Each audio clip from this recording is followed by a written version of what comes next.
자, 그럼 이번엔 한국당 그리고 바른미래당 사이에 오가고 있는 보수대 통합 소식도 한번 점검해 보겠습니다.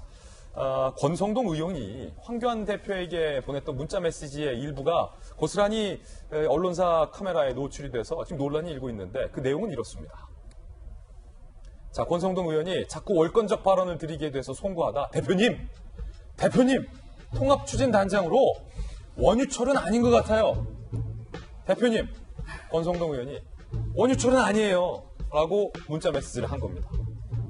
권성동 의원의 목소리 들어보시죠.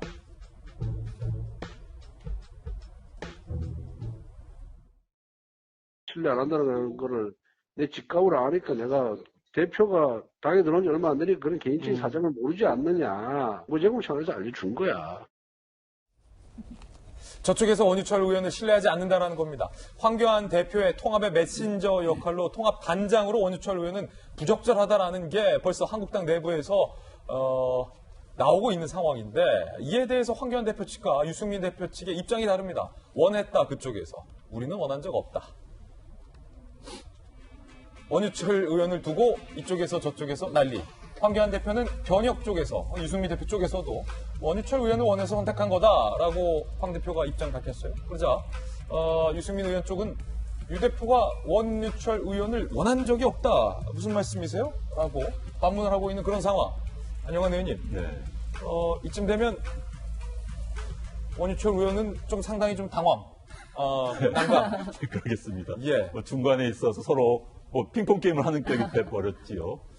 그런데 유승민 대표 측에서 원유철 의원을 택했다, 원한다라는 거에 대해서는 저도 솔직히 약간 퀘스천 마크를 찍고 싶습니다. 이해가 안 된다는 예, 보통 상식적으로 보면은 이제 유승민 대표가 원내대표 시절에 정책위 의장, 이 파트너입니다. 파트너죠. 파트너가 이제 원유철 의원이었어요. 그런데 이제 보통 그럴 때는 영남권 의원이 한 명이 나오면 수도권 의원 이렇게 파트너를 짜집니다. 그러다 보니까 유승민 의원이 대구 출신이고 원유철 의원은 수도권 출신이니까 그래서 이제 파트너가 이루어진 겁니다. 그 당시에도 유승민 의원은 3선, 원유철 의원은 4선이었어요. 그래서 좀 잘못된 거 아니냐 이런 이야기가 있었습니다만 어찌됐든 팀이 꾸려졌습니다. 그런데 이제 유승민 의원이 중간에 물러났습니다. 박근혜 대통령과의 충돌 때문에요. 그래서 정책위 의장이 이어받았어요. 이어받아서 원유철 정책위 의장이 이제 다시 원내대표가 됐는데 그 다음에 이제 원유철 의원이 원내대표가 된 이후에 총선 국면입니다. 그 당시 이제 친박 계열 손을 들고 친박을 전향했다. 뭐 친박 쪽에 섰다라는 이야기가 많이 나왔어요. 네. 나오기 때문에 이제 유승민 의원 측에서는 어떻게 그럴 수가 있느냐라는 반발이 있었다. 이제 이걸 팩트로 이제 이야기하는 분들은 유승민 대표와 사이가 좋을 리가 없다.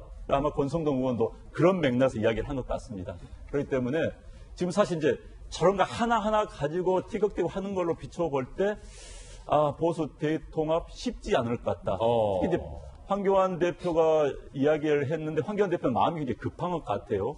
최근에 이제 언론들이 황교안 대표에게 대체 뭐 하느냐? 당신 뭐 하는 게 뭐 있느냐 이런 식의 질책을 하다 보니까 무언가 성과를 내야 될 것 같고 그래서 이제 쉽게 말해서 이제 굉장히 추진력하게 몰아붙이고 있는데 유승민 대표 측에서는 글쎄를 지금 하고 있는 상황입니다. 그래서 지금 언론에서는 계속 곧 될 것처럼 이야기하지만은 굉장히 많은 난제가 그다음에 정치권에서는요 예상 밖의 일이 굉장히 많이 터집니다. 한국의 1년은 세계 10년. 한국 정치의 한 달은 세계 10년입니다. 그런 말도 있어요. 한국 정치 한 달 동안은 세계 딴 나라 10년 동안 벌일 수 있는 그런 상황입니다. 그래서 뭐 급진전 될 수 있고 아닐 수도 있고 그러나 이제 전문가들이 볼 때는 보수 대통합 문제는 내년까지 가야만이 정말 진전급해야만이 뭔가 결론이 나지 그걸 지키기 전까지는 계속 엎치락뒤치락 할 수밖에 없다. 이런 이야기가 나오고 있습니다. 자, 유승민 의원이 모 일간지와 인터뷰를 했습니다. 이런 내용을 얘기했습니다. 함께 보시죠. 보수 대통합과 관련돼서 유승민 의원이 황교안의 조속한 확답을 요구했다는 거예요. 보수가 다시 살기 위해서 세계의 원칙, 탄핵을 넘어서자. 개혁 보수 세력이 돼야 한다. 새 집을 짓자.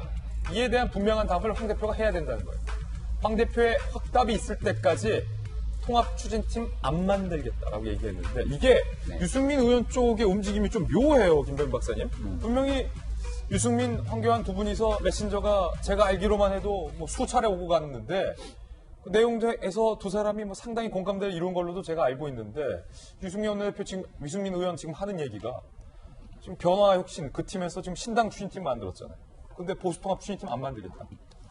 그건 앞뒤가 안 맞는 내용. 저는 유승민 의원이 좀 솔직해졌으면 좋겠습니다. 예. 오늘 중앙일보가 기사 잘 썼더라고요. 그러니까 변혁에 대한 대리인으로 정병국 의원이 나섰고 황교안 대표의 심중을 잘 헤아리는 사람으로 박형준 교수가 나섰고 물밑에서 수많은 접촉과 교류가 있었기 때문에 두 번의 선언 날짜가 있었지만 그 선언 날짜 디데이가 늦춰지기 시작하면서 유승민 의원의 입장이 조금 묘하게 갈린 것 아니냐는 얘기가 나옵니다. 세 가지에 대해 명확한 답을 하라고 하는데 황교안 대표가 답을 했잖아요. 유승민 의원이 제시하고 있는 모든 조건들에 대해서 다 적극적으로 검토해서 할 수 있는 방향들을 만들겠다라고 얘기를 했습니다. 지금까지는 대리인들에 대한 역학관계 속에서 서로가 물밑 접촉이 오갔다면 황교안 대표가 선언을 함으로 인해서 대리인이 아닌 당사자가 나온 거예요. 한국당 내에서도 황교안 대표의 선언이 있음으로 인해서 내부의 반발들이 있는 부분들이 있을 겁니다. 당장 뭐 춘천에 있는 김진태 의원부터 시작돼서 이런 부분 유승민 의원에 대한 비토 여론이 왜 없겠습니까?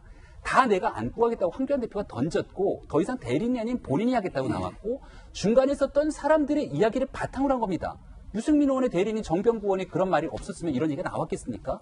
근데 지금 유승민 의원은 황교안 대표가 본인이 직접 나왔는데 당사자가 나오지 않고 자꾸 대리인에 대한 여러 가지 유승민 의원 측의 얘기가 나와요.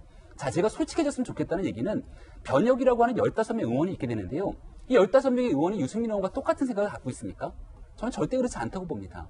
여기 신당 추진 기획단에 있는 권은희 의원 같은 경우는 보수통합 얘기를 하지만 권은희 의원한테 제가 한번 물어볼게요. 보수통합에 대한 의지가 있고 생각이 단 1이라도 가지고 있는 겁니까?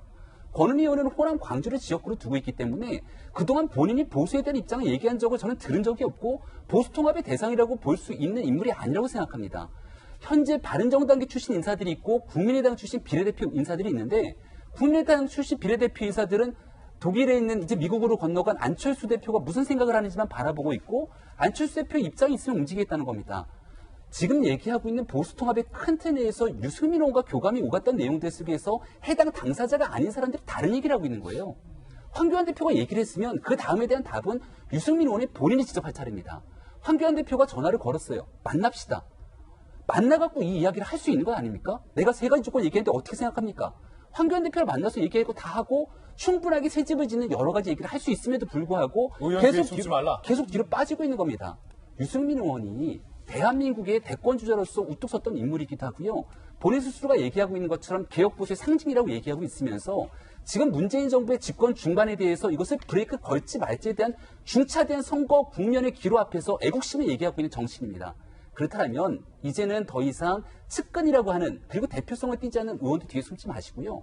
본인이 직접 나와서 황교안 대표 만나세요. 그리고 나서 정말 짓고 싶은 보수통합의 그림이 뭔지를 얘기할 때만이 그 리더십과 진정성에 대해서 국민들이 알아주고 박수를 보낼 겁니다.